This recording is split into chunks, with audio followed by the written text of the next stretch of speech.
এইটো যিজন চৰকাৰী কৰ্মচাৰীয়ে ফোন ৰেকৰ্ডিং কৰি আছে এইটো এটা ইলিগেল কাম অফিচাৰে কৰিছে কৰি আকৌ সাংবাদিকক দি দিছে এইটো এটা ঠিক ব্যৱস্থা নহয় তেনেকে হলে ময়ো কাকো ফোন কৰিব নোৱাৰিম কোনেও কাকো ফোন কৰিব নোৱাৰিব সবে ফোন ৰেকৰ্ডিং কৰিব গতিকে মই ভাবো যে এই ফোন ৰেকৰ্ডিংৰ অশুভ পৰম্পৰাটো আৰম্ভ হ'ব নালাগে নাম্বাৰ 1 নাম্বাৰ 2 অমিয় ভূঞা ডাঙৰীয়াৰ যিখিনি কথা তেখেতে কৈ আছে বা তেখেতৰ নামত আমি শুনিছো এইখিনি আমাৰ পাৰ্টিয়ে বিবেচনাৰ ভিতৰত লৈছে আৰু অমিয় ভূঞা ডাঙৰীয়াক যি পৰামৰ্শ বা যি ধৰণে তেখেতক আমি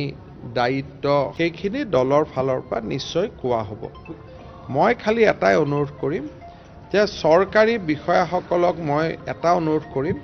যে মন্ত্ৰী বিধায়কে ফোন কৰিলে আপোনালোকে শুনিব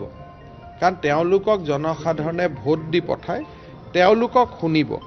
কিন্তু তেওঁলোকে কৰিব কোৱা বেয়া কামটো নকৰিব কামখিনি নিজৰ মান মৰ্যাদা চৰকাৰী নিয়মৰ ভিতৰত থাকি কৰিব কিন্তু জনপ্ৰতিনিধি এজনে ফোন কৰিলে তেওঁৰ লগত অলপ ভাল কৰি কথা পতা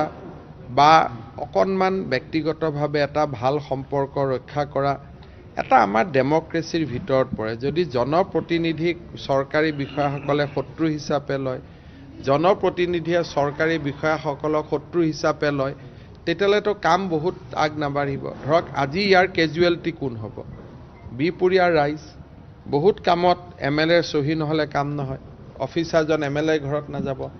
এমএলএ জনে এই অফিচাৰজনৰ লগত মোৰ বেয়া এমএলএ জন তেওঁৰ ঘৰত এমএলএ জনেও তেওঁক ফোন নকৰিব ভৱিষ্যতে লাষ্টত ক্ষতি হ'ব বিপুৰীয়াৰ ৰাইজৰ